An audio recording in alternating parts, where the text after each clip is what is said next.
My therapist insists I'm her patient who disappeared 15 years ago. Dr. Vivian Cross stared at me from across her office desk with an expression I'd never seen on a therapist's face before. Not concern or professional curiosity, but recognition mixed with something that looked almost like fear.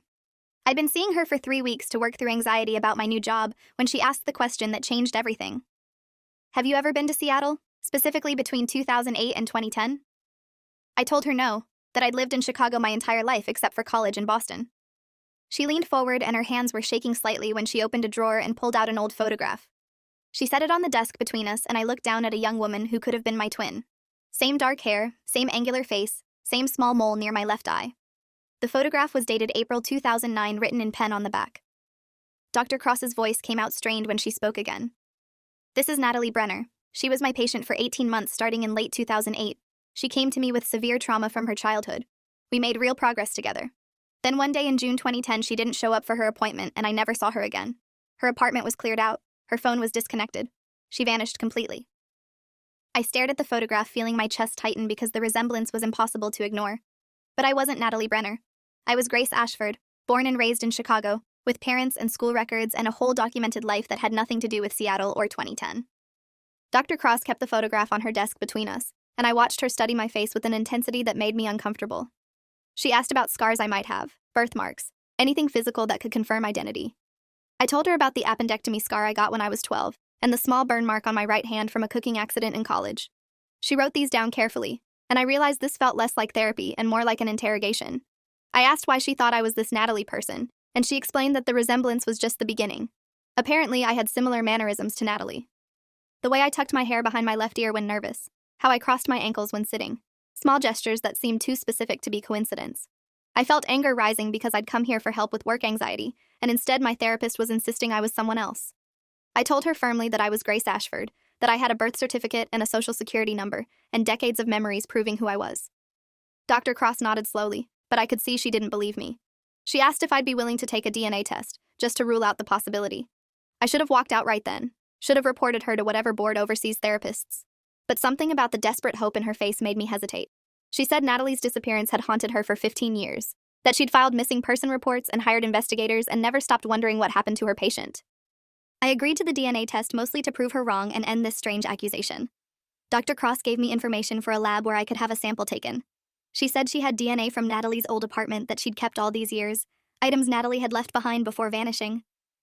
I asked what kind of therapist keeps biological evidence for 15 years, and she admitted it wasn't standard practice. That she'd held on to Natalie's belongings because she felt responsible for her disappearance somehow. That if she'd been a better therapist, maybe Natalie wouldn't have run. I left her office feeling shaken and confused. When I got home to my apartment, I looked at myself in the bathroom mirror trying to see this Natalie person Dr. Cross kept talking about. The resemblance in the photograph was striking, but lots of people looked similar. The world was full of doppelgangers and coincidental twins. That didn't make me someone who'd disappeared from Seattle 15 years ago. I called my mother that evening and asked her strange questions about my birth. Where exactly was I born? Which hospital? Did she have my original birth certificate? My mother sounded confused and concerned, asking why I was suddenly questioning my own existence. I made up an excuse about needing documents for work and she promised to look through her files. That night I couldn't sleep because Dr. Cross's certainty had planted doubt in my mind about something that should have been absolute. The DNA test came back 3 days later, and I opened the results sitting at my kitchen table with my hands shaking. The lab report was dense with technical language, but the conclusion was clear. The samples were not a match. I felt relief flood through me, followed immediately by anger. Dr. Cross had been wrong. I wasn't Natalie Brenner. I was exactly who I'd always known myself to be. I called her office to schedule an appointment so I could show her the results and demand an apology for putting me through this bizarre experience. Her receptionist scheduled me for the following afternoon. When I arrived, Dr. Cross looked like she hadn't slept. Her office was messier than usual with files spread across her desk. She asked if I had the DNA results and I handed them over, feeling vindicated. She read through them carefully and I watched confusion cross her face. "This doesn't make sense," she said quietly. "The resemblance is too exact. These mannerisms are too specific." I told her that sometimes people just looked similar, and that I'd proven I wasn't her missing patient so we could move on. But Dr. Cross opened a file on her desk and started pulling out more photographs of Natalie. Dozens of them documenting therapy sessions over 18 months. In every single image, Natalie could have been me at a younger age, the same face from different angles and different lights, wearing different clothes. It was disturbing how exact the resemblance was. Dr. Cross asked if I'd be willing to listen to something and pulled out an old recording device. She explained that she'd recorded many of her sessions with Natalie with permission for treatment purposes. She wanted me to hear Natalie's voice. I almost refused because this whole situation felt increasingly inappropriate, but curiosity won. Dr. Cross pressed play and a voice came through the small speaker. It sounded exactly like mine. Same pitch, same cadence, same slight Chicago accent that I'd always had even though Natalie supposedly lived in Seattle. The recording was from a session in March 2010, and Natalie was talking about nightmares she kept having. Nightmares about a basement and a man's voice and feeling trapped. I felt my skin crawl listening to this because it was my voice describing dreams I'd never had. Dr. Cross stopped the recording and asked if I recognized anything Natalie was describing. I shook my head, but I was lying because something about the basement description felt familiar in a way I couldn't explain. I told Dr. Cross I wanted to stop seeing her as my therapist, that this situation was unethical and harmful and I needed to find someone else. She agreed immediately and apologized for overstepping professional boundaries. But then she asked if I'd be willing to meet with her informally, not as patient and therapist, but as two people trying to solve a mystery. She said she'd pay me for my time. I should have said no and walked away. Instead, I found myself agreeing to meet her again the following week at a coffee shop instead of her office. The money she offered was good and my new job wasn't paying enough to cover my rent comfortably. But really I agreed because hearing that recording had unsettled me. The voice that sounded exactly like mine talking about nightmares that felt almost familiar. I needed to understand what was happening even if the DNA test had proved I wasn't Natalie. The coffee shop meeting felt surreal. Dr. Cross arrived with a thick folder full of documents about Natalie's life and disappearance. She spread them across the table and started explaining what she knew. Natalie had come to Seattle in 2008 with no family connections and no history anyone could verify. She'd paid for therapy in cash and had no health insurance. She worked remotely as a copy editor for various online publications. Everything about Natalie's life had been deliberately vague and disconnected. When she disappeared in June 2010, Dr. Cross had tried to find her through every method possible, but Natalie Brenner seemed to have no existence before Seattle. No birth records, no school transcripts, no paper trail of any kind. Dr. Cross had eventually hired a private investigator who concluded that Natalie Brenner was likely an assumed name, that the woman who came to therapy was using a false identity. The investigator's report was in the folder, and I read through it carefully. According to his findings, Natalie had set up her entire Seattle life using fake documentation. The social security number she'd used for her apartment rental was invalid. Her references for employment were phone numbers that led to voicemail boxes that never got returned. She'd essentially created a ghost identity that looked legitimate on the surface but dissolved under investigation. The investigator theorized that Natalie was either in witness protection or running from something in her past. Dr. Cross said she'd always wondered if Natalie had been fleeing an abusive relationship or escaping some kind of danger. That would explain the fake identity and the sudden disappearance. I asked why Dr. Cross was so obsessed with finding Natalie after 15 years. She admitted that Natalie's disappearance had happened right after a breakthrough session where Natalie had started to remember details about her childhood trauma, specifically about being held in a basement for extended periods by a family member. Dr. Cross felt that her therapeutic intervention had triggered something that caused Natalie to run. She'd carried guilt about this for 15 years, wondering if she'd pushed too hard or uncovered something so painful that Natalie chose to vanish rather than face it. I spent the next week thinking about Natalie Brenner and her fake identity and her sudden disappearance. Something about the story bothered me beyond the strange resemblance. The detail about being held in a basement kept circling in my mind. I had my own childhood memories that were fuzzy and incomplete, gaps that my parents explained as normal memory formation. Everyone forgets parts of their early childhood, they said, but I'd always felt that my gaps were different, too long and too empty. I'd been a late talker, according to my mother, didn't speak in full sentences until I was almost 4 years old, had night terrors until I was 7. My parents attributed this to me being a sensitive child, but now I wondered if there was more to it. I decided to visit my parents in Chicago and ask them directly about my early childhood. The drive from my apartment to their house took 40 minutes, and I used the time to rehearse questions that wouldn't sound accusatory. When I arrived, my mother was in the garden and my father was reading in his study. They seemed genuinely happy to see me, and we had lunch together before I brought up the reason for my visit. I asked about my birth certificate and baby photos and early medical records. My mother said most of the documents were stored in the attic, but she could look for them. We climbed the narrow stairs to the attic, and I watched my mother search through labeled boxes. She found my baby book first, and we sat on the dusty floor looking through photos of me as an infant. Except something was wrong. The baby in the photos looked like me, but the backgrounds were unfamiliar. I asked my mother about the hospital in the birth photos, and she said I was born at Chicago General. But the signage visible in one photo said something different. I pointed this out and watched my mother's face go pale. She closed the book quickly and said she must have been confused about which hospital, that it had been so long ago and maybe I was actually born at a different facility. Her reaction made my chest tight because I could see she was lying. I pressed her for the truth, asking why she was being evasive about simple facts. My mother started crying and said she'd promised never to tell me, that my father and her had agreed it was better if I never knew. I felt rage and fear mixing together as I demanded to know what she was talking about. She told me to wait and went back downstairs. I could hear her talking to my father in urgent whispers. Then both of them came up to the attic looking like they'd aged 10 years in 10 minutes. My father sat down on an old trunk and took a deep breath before speaking.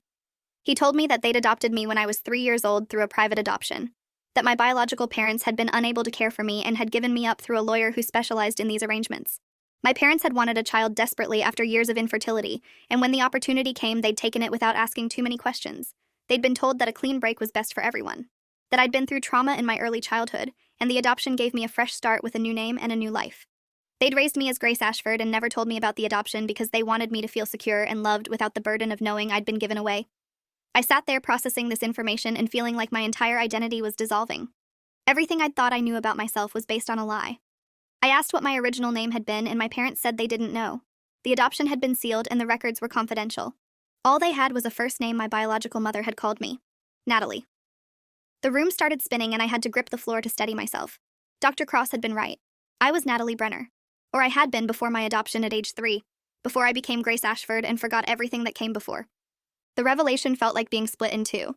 Part of me was still Grace Ashford with 28 years of memories and identity.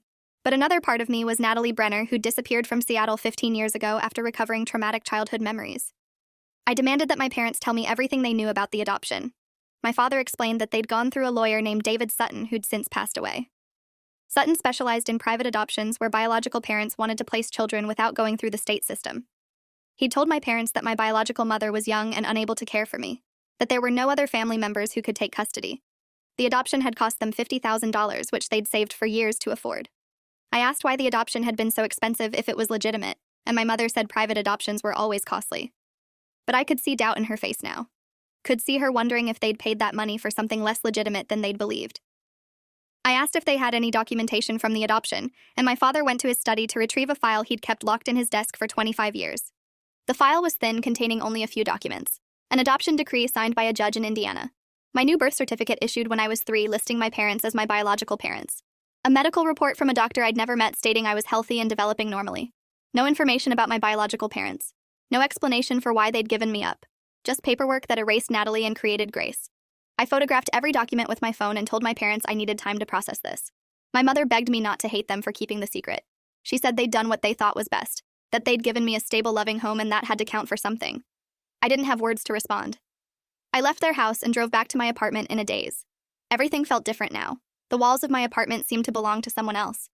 My reflection in the mirror was a stranger. I'd spent 28 years being Grace Ashford, and now I had to confront that Grace was just a name given to a traumatized 3-year-old who'd been sold to people desperate for a child. I called Dr. Cross and told her we needed to meet immediately, that she'd been right about everything. Dr. Cross met me at the same coffee shop looking both vindicated and devastated. I explained what my parents had told me about the adoption, how I'd been Natalie before becoming Grace, how the entire foundation of my identity had been constructed on sealed records and deliberate amnesia. Dr. Cross pulled out her folder again and we started piecing together a timeline. I'd been adopted at age 3 in 2000. Natalie Brenner appeared in Seattle in 2008 when I would have been 25 years old. For 25 years, I'd lived as Grace Ashford with no memory of being Natalie. Then something had happened to trigger those memories. Something that made me research my past and discover the adoption. I must have tracked my history back to Seattle and started therapy with Dr. Cross under my original name, trying to recover the memories that had been buried for decades. But when the memories started coming back during our sessions, when I started remembering the basement and the trauma, I'd panicked and run, created another new identity, and disappeared to protect myself from whatever I'd uncovered. Dr. Cross asked if I remembered any of this, and I told her no. My memories started around age 4 or 5. Everything before that was just darkness. She said recovered memories were complicated and controversial, that the mind protected itself from trauma by creating amnesia, that I might never remember what happened before my adoption or what drove me to Seattle in 2008. I spent that night reading everything I could find about recovered memories and childhood trauma. The research suggested that children who experienced severe trauma before age 4 often had complete amnesia about the events. The brain's memory systems weren't fully developed and trauma could fragment what little memory formation existed. Some people recovered these memories in adulthood through therapy or triggering events. Others never remembered at all. I thought about the Natalie who'd gone to Seattle seeking answers. She must have discovered something about her adoption and decided to investigate. Must have found Dr. Cross somehow and started therapy to unlock the memories. Then when the memories started surfacing, when she began remembering whatever happened in that basement, the fear had overwhelmed her, and she'd run. She'd abandoned her fake identity in Seattle and disappeared. But where had she gone? What happened to Natalie between June 2010 and now? I realized I needed to find out what triggered Natalie's original investigation. What made Grace Ashford start questioning her identity after 25 years of accepting the adoption story?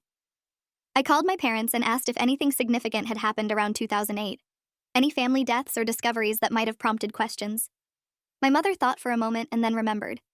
Her own mother, my grandmother, had died in March 2008. While sorting through her belongings, they'd found letters. I drove back to my parents' house the next morning demanding to see these letters. My mother retrieved a small box from her closet containing correspondence between my grandmother and someone named Elizabeth Brenner, spanning from 1997 to 2005. I read through them with growing horror. Elizabeth Brenner was apparently my biological mother, and she'd been writing to my grandmother for years after the adoption. The letters revealed a different story than what my parents had been told. Elizabeth hadn't willingly given me up. I'd been taken from her by Child Protective Services after someone reported suspected abuse. Elizabeth had been investigated and deemed unfit, but she'd maintained her innocence. She'd written to my grandmother begging to know if I was okay, if I was being treated well, if I remembered her. My grandmother had responded coldly, telling Elizabeth to accept that she'd lost custody and to stop contacting the family. But Elizabeth kept writing, kept insisting that she hadn't hurt me, that someone else had been responsible for my trauma, that she'd been trying to protect me when CPS intervened. The last letter was dated August 2005, and Elizabeth wrote that she was sick, that she probably didn't have much time left, but she wanted my grandmother to tell me the truth when I was old enough, that I deserved to know what really happened. My grandmother never responded to that letter. I felt rage at my grandmother for keeping these letters hidden, for knowing that my biological mother had been trying to reach me and refusing to help. I asked my parents if they'd known about the letters, and they swore they hadn't, that they'd only discovered them after my grandmother died, and by then it had been years since the last letter. They'd made the decision not to tell me because they thought it would just cause pain, that Elizabeth was probably dead by now anyway, and there was no point in disturbing my peace. I told them they'd had no right to make that decision for me, that I was an adult who deserved to know my own history. My mother started crying again, and my father looked broken. They'd genuinely believed they were protecting me, but their protection had been another form of harm. I took the box of letters and left. Back in my apartment, I read through each letter multiple times. Elizabeth's handwriting was shaky and desperate.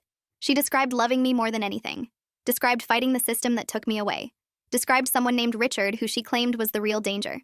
But she never fully explained who Richard was or what he'd done, just kept saying that she'd tried to protect me from him, and that's why CPS had gotten involved. The vague references frustrated me because I needed concrete information.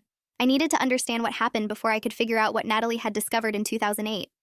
I decided to research Elizabeth Brenner. If the last letter was from 2005 saying she was sick, she might have died soon after. I searched death records and found Elizabeth Marie Brenner, who died in October 2007 in Portland, Oregon. The obituary was brief, mentioning no surviving family members. She'd been 51 years old. I felt grief for this woman I didn't remember who'd apparently loved me and fought for me and died alone. If Elizabeth died in October 2007, that timing connected to Grace discovering the letters in March 2008. I must have found my grandmother's correspondence and learned about Elizabeth. Then I must have investigated further and discovered my original name was Natalie Brenner. That discovery had triggered something that made me travel to Seattle under my birth name, trying to recover my memories through therapy. But why Seattle specifically? I searched for connections between Elizabeth Brenner and Seattle, found nothing obvious. Then I searched for Richard and Seattle and Elizabeth's name combined. Still nothing. I was missing some crucial piece of information that explained the Seattle connection. I called Dr. Cross and asked if Natalie had ever mentioned why she chose Seattle or how she'd found Dr. Cross's practice. Dr. Cross thought back to their early sessions and remembered. Natalie had said she was in Seattle because someone told her to go there, that she was following a lead about her past. Dr. Cross asked if I wanted to listen to more of the recorded sessions. She said maybe something Natalie had revealed during therapy would help us understand what lead she'd been following. I agreed, and she brought over a box of old cassette tapes labeled with dates from 2008 to 2010. We sat in my apartment listening to Natalie's voice, my voice, talking about fragments of memories and feelings that were starting to surface. In a session from November 2009, Natalie mentioned having dreams about a woman who smelled like lavender soap, a woman who sang lullabies in a language Natalie didn't recognize. Dr. Cross had asked if this could be her mother, and Natalie said maybe, but the woman in her dreams seemed older, like a grandmother or aunt. Another session from January 2010 had Natalie describing the basement memory in more detail. She said it was cold and dark, that she could hear footsteps above her, that someone brought her food once a day but never spoke. The fear in her voice was visceral, and I felt sick listening to my own terror from 15 years ago. In March 2010, just 3 months before her disappearance, Natalie had a breakthrough. She remembered a name, Richard Ashford, her voice shaking as she said it, saying she didn't know who Richard Ashford was, but the name made her feel sick with fear. I stopped the recording and stared at Dr. Cross. Richard Ashford was my father's name, my adoptive father who'd raised me for 25 years, the man who'd read to me as a child and taught me to ride a bike and paid for my college education. Dr. Cross saw my expression and asked what was wrong. I told her that Richard was my adoptive father, and I watched her face go pale. We both understood what this meant. Before I was adopted, before I was 3 years old, something had happened involving Richard Ashford. Something traumatic enough to be buried in my memory. Something that Elizabeth Brenner had been trying to protect me from. I felt my hands shaking as I pulled out my phone to call my mother. I needed answers immediately, and I wasn't going to be gentle about asking for them. My mother answered on the third ring, sounding tired. I asked her directly if Richard had known me before the adoption, if there was any connection between our family and Elizabeth Brenner before the adoption proceedings. The silence on the other end of the line lasted too long. Then my mother started crying and said we needed to talk in person, that this wasn't something she could explain over the phone. I told her I was coming over right now and hung up. Dr. Cross offered to drive because my hands were shaking too badly to be safe behind a wheel. The drive to my parents' house felt endless. Dr. Cross tried to prepare me for what we might discover. She said that sometimes abuse happened within families, that Richard might have been a relative who'd harmed me before the adoption, that the adoption itself might have been a way to cover up what he'd done. I felt rage building because if Richard had hurt me as a child and then somehow arranged to adopt me, that was beyond monstrous. That was systematic abuse protected by legal mechanisms. When we arrived, both my parents were sitting in the living room looking like they'd been expecting this confrontation. I stood in their doorway with Dr. Cross beside me and demanded the complete truth. No more evasions or partial explanations. I needed to know exactly how Richard was connected to Natalie Brenner and Elizabeth, and what had happened before my adoption. My mother looked at Richard and he nodded slowly. He started talking, and what he said ripped apart everything I'd thought I understood. Richard explained that he'd been Elizabeth's boyfriend for 2 years, that I was his biological daughter, that he and Elizabeth had lived together from when I was born until I was 18 months old. He'd loved Elizabeth and had been planning to propose. But then Elizabeth started acting paranoid and erratic. She'd accused him of trying to hurt me, had taken me and fled their shared apartment in Indiana, had hidden from him for over a year while he searched frantically. Richard said he'd finally found us in a terrible apartment where Elizabeth was clearly not coping well. I was 2.5 years old, malnourished and barely verbal. He'd called Child Protective Services because he was genuinely afraid for my safety. CPS had investigated and found evidence that I'd been locked in a basement as punishment when I cried. Elizabeth had been arrested and I'd been placed in emergency foster care. Richard had petitioned for custody, but the courts were slow.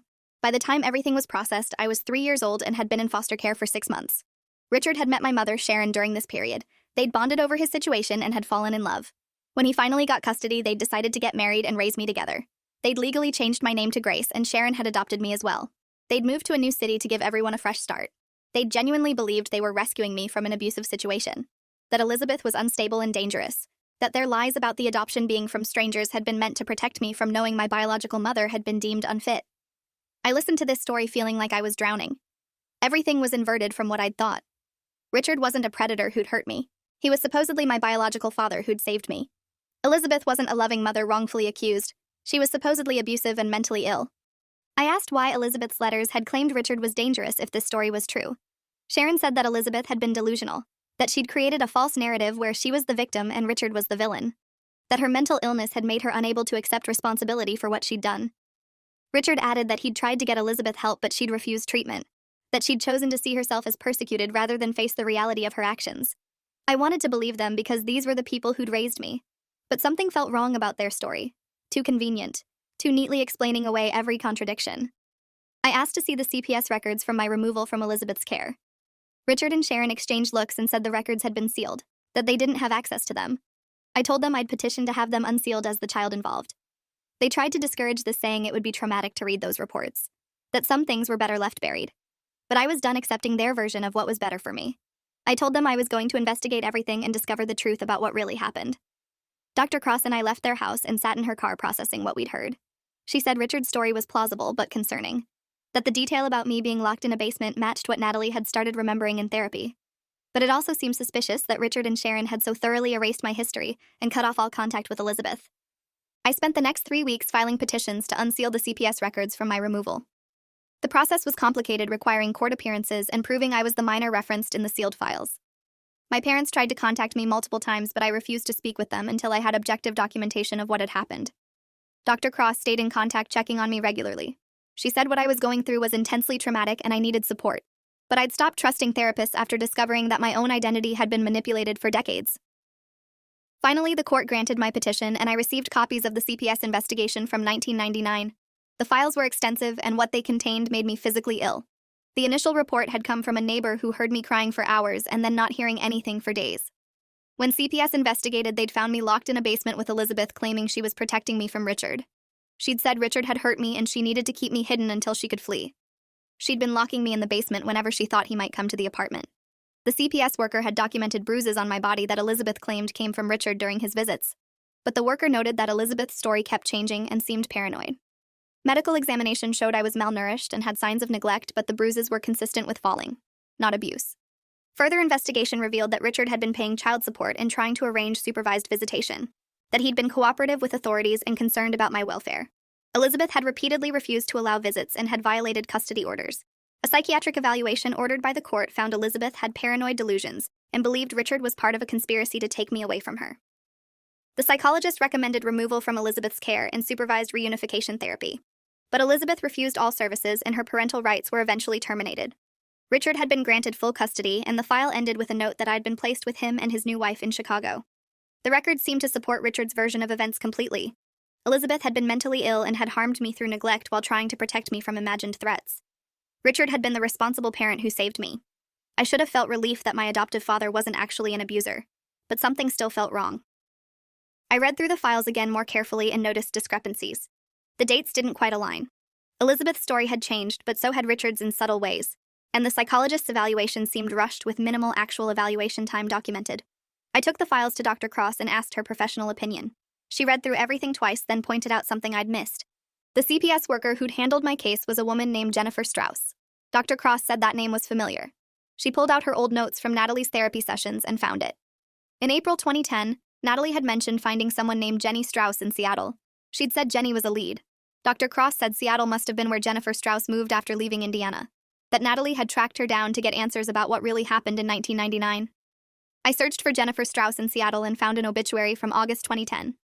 She died at age 58 from liver failure related to alcoholism. The timing was staggering. Natalie disappeared in June 2010. Jennifer Strauss died 2 months later. Dr. Cross said we needed to find out if Natalie had actually met with Jennifer before her death, if Jennifer had told Natalie something that made her run. I contacted the funeral home listed in the obituary and asked if they had any information about Jennifer's final weeks. The funeral director remembered her case because Jennifer had been alone at the end with no family. But she'd had one visitor shortly before her death, a young woman who'd come several times asking about Jennifer's work history. I asked if the visitor had left a name and the director checked old sign-in sheets. The name listed was Natalie Brenner. So Natalie had found Jennifer and visited her multiple times before Jennifer's death. She must have learned something crucial from those conversations. I flew to Seattle to investigate further. Dr. Cross came with me, saying this was as much her mystery as mine now.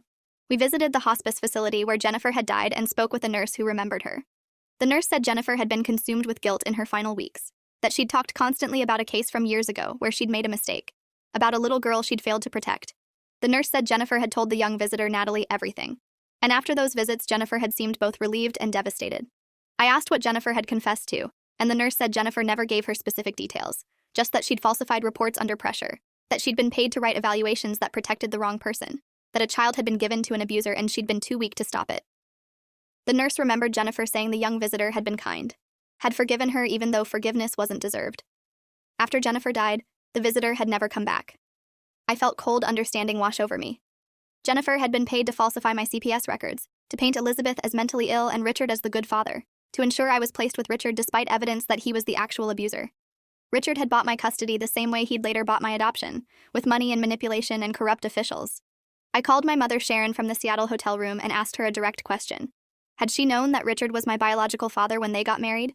Was their entire relationship based on him needing a respectable wife to complete the adoption picture? Sharon broke down crying and admitted she'd suspected the truth for years, that she'd found documents early in their marriage showing Richard had paid Jennifer Strauss $50,000, the same amount they'd supposedly paid the adoption lawyer. She'd confronted Richard and he'd convinced her it was necessary to protect me from Elizabeth's instability, that the system was corrupt and slow and he'd done what was needed to save his daughter.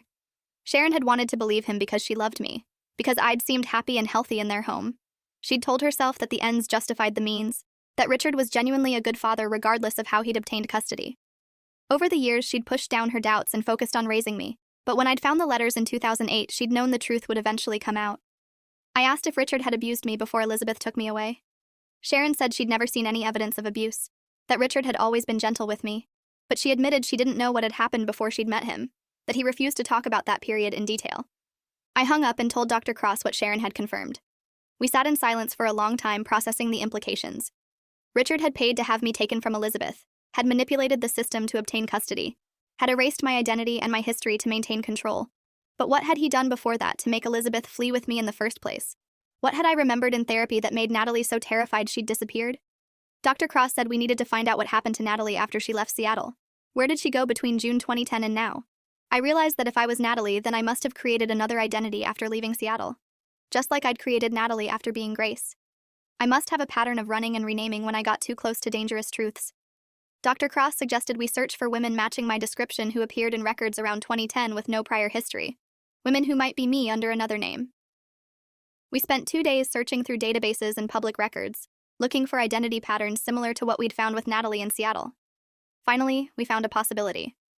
A woman named Sophie Dunn who'd appeared in Denver in August 2010 with minimal documentation, who'd worked remotely and paid cash and kept a low profile.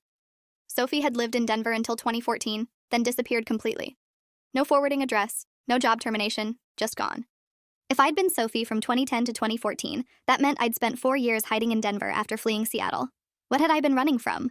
And what made Sophie disappear in 2014? I searched for connections to Richard Ashford in Denver. Found nothing obvious. Then Dr. Cross suggested we check missing persons reports from 2014. If someone had been looking for Sophie, that might explain why she ran. We found it in a missing person report filed by Richard Ashford in March 2014. He'd reported his adult daughter Grace Ashford missing, claiming she'd had a mental breakdown and disappeared. He'd provided my photo and description and had been actively searching for me through private investigators. The report said Grace was vulnerable and potentially suicidal, that she needed to be found for her own safety. I felt rage so intense I couldn't speak. Richard had used the system to hunt me down when I was trying to escape him, had framed me as mentally ill and dangerous to myself to justify tracking me. Dr. Cross said this pattern was common in abusive situations. The abuser maintains control by claiming the victim is unstable, by using institutional authority to enforce that control. Richard must have found Sophie somehow in 2014, forcing her to run again, to create yet another identity and disappear. I was supposedly Grace Ashford now, but I had no memory of being Sophie or Natalie, which meant each time I ran and renamed, I must have suppressed the memories to protect myself. Dr. Cross had a theory. She said dissociative amnesia was a known response to severe trauma, that people could create separate identities as a coping mechanism, that I might have multiple identity states that didn't communicate with each other. Grace had no memory of being Sophie, who had no memory of being Natalie, who had no memory of the original trauma. Each version of me was trying to escape the truth, but the truth kept finding me. I needed to recover all the memories to understand the complete picture. Dr. Cross offered to work with me on this, but warned it would be dangerous, that whatever I remembered might be devastating. I told her I needed to know even if the truth destroyed me. We started intensive therapy sessions focused on recovering my lost identities. Dr. Cross used techniques to help me access memories that had been compartmentalized. At first, nothing came. My mind resisted going back to Sophie or Natalie or beyond, but gradually fragments emerged. I started remembering Denver as Sophie, working from a small apartment and feeling constantly afraid, watching for Richard everywhere. The memory of how Sophie disappeared came back suddenly and completely.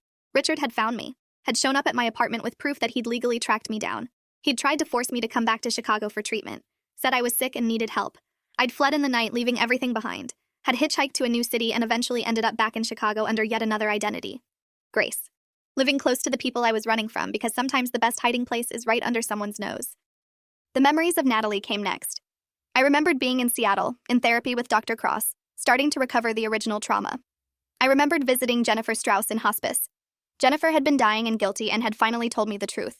That Richard had paid her to remove me from Elizabeth's custody. That Elizabeth's psychiatric evaluation had been falsified.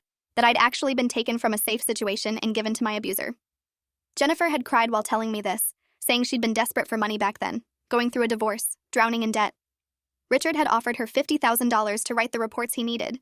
She'd told herself it was just paperwork, that she'd investigate properly, and if Richard really was abusive, she wouldn't go through with it. But Richard had been convincing, had presented as the concerned father with a crazy ex, had coached me to be calm and happy during the one supervised visit, Jennifer observed. She'd written the reports recommending my placement with him and had taken the money. It wasn't until years later that she'd understood what she'd done, that she'd sold a child to her abuser. Jennifer had spent the last 20 years drinking to drown her guilt. When I'd found her and confronted her, she'd been relieved to finally confess. But her confession had made everything worse for me, because now I knew for certain that Richard was the danger Elizabeth had been trying to protect me from. That I'd been forced to live with my abuser for my entire conscious life. That the man I called father was the source of my original trauma. The memory of what Richard had done to me before Elizabeth fled came back in pieces over several sessions. It was fragmented and incomplete because I'd been so young. But the core of it was there. Richard had hurt me, had locked me in the basement when I cried, had told Elizabeth I needed to learn discipline. Elizabeth had believed him at first because she was young and thought he knew better about parenting. But then she'd noticed I was becoming fearful and withdrawn. She'd found bruises on my body that Richard dismissed as normal childhood injuries. The final incident that made her flee had happened when I was 18 months old. She'd come home early from work and found me locked in the basement again. She'd confronted Richard, and he'd admitted he sometimes left me down there for hours when I was too fussy. Elizabeth had grabbed me and run, had spent the next year hiding and trying to figure out how to prove what Richard had done. But she had no evidence. No photographs of the bruises because Richard had convinced her not to be an overprotective mother who documented every scrape. No witnesses because Richard had been careful to only hurt me when they were alone. Just a terrified mother's word against a father who presented as reasonable and concerned. When CPS got involved, Elizabeth had tried to explain about the basement and Richard's abuse, but Jennifer's falsified reports made Elizabeth look paranoid and delusional. The same tactics had been used to take me away from the parent trying to protect me and give me to the parent who'd harmed me. I sat in Dr. Cross's office processing these recovered memories and feeling completely shattered.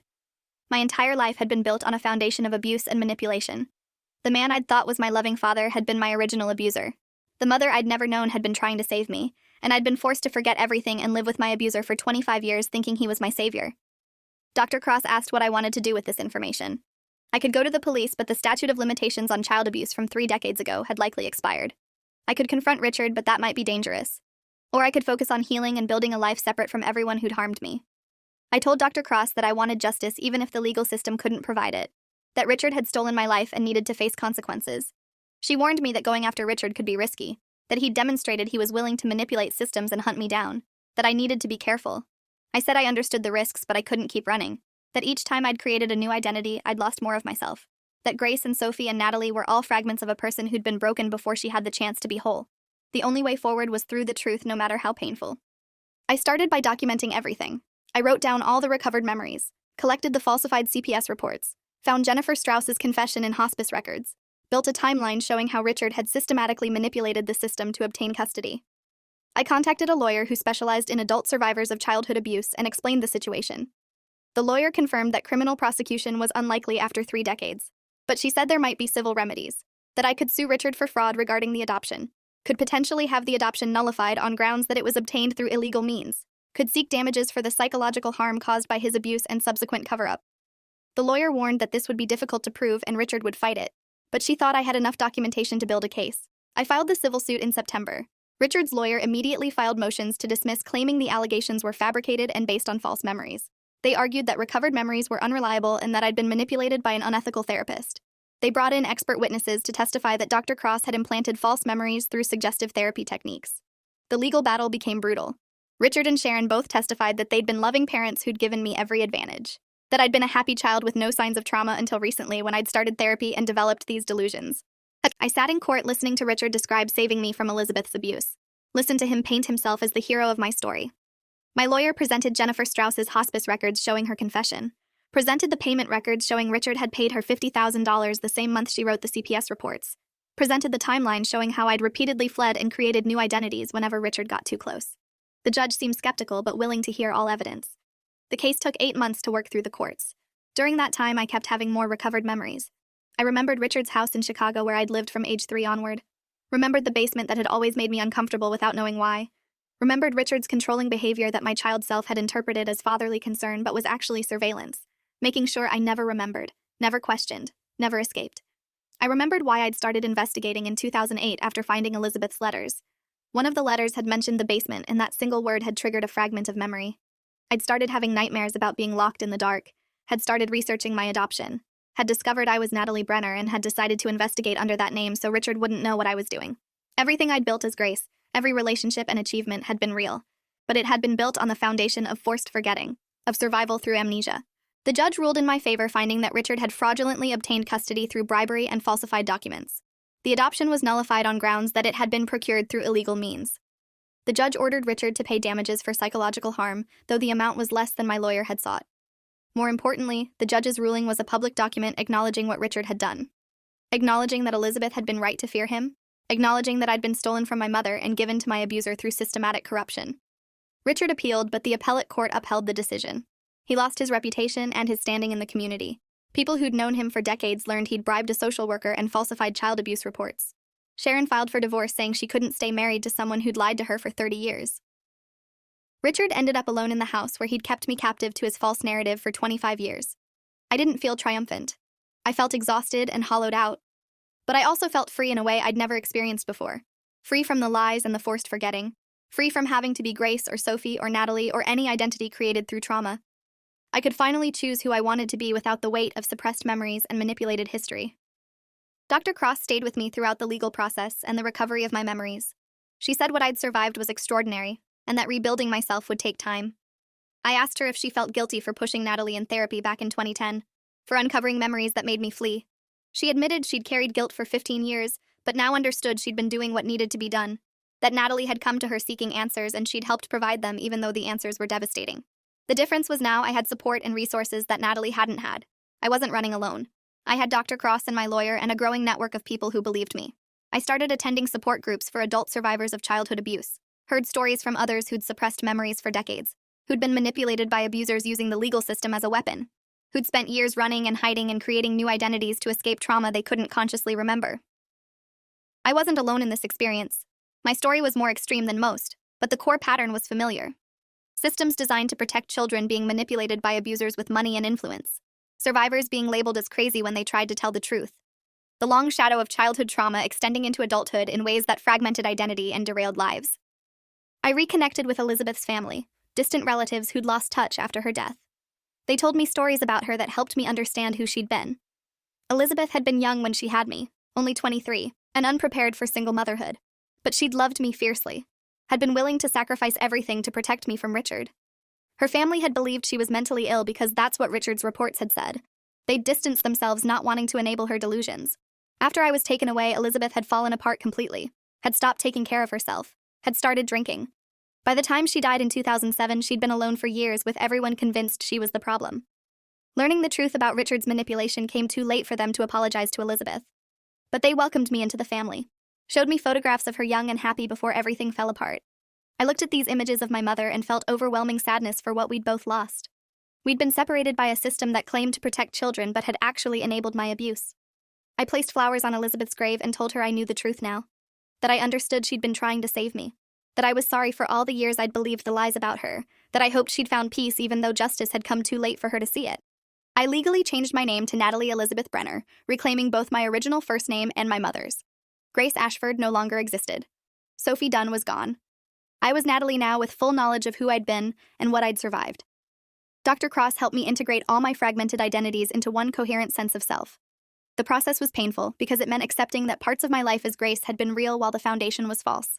My friendships and achievements belonged to me regardless of the name I'd used. But my relationship with Richard and Sharon had been built on abuse and lies. Letting go of those familial bonds felt like another kind of death. My real family had been Elizabeth, who'd died alone thinking she'd failed me. I started writing about my experience not for publication but for processing.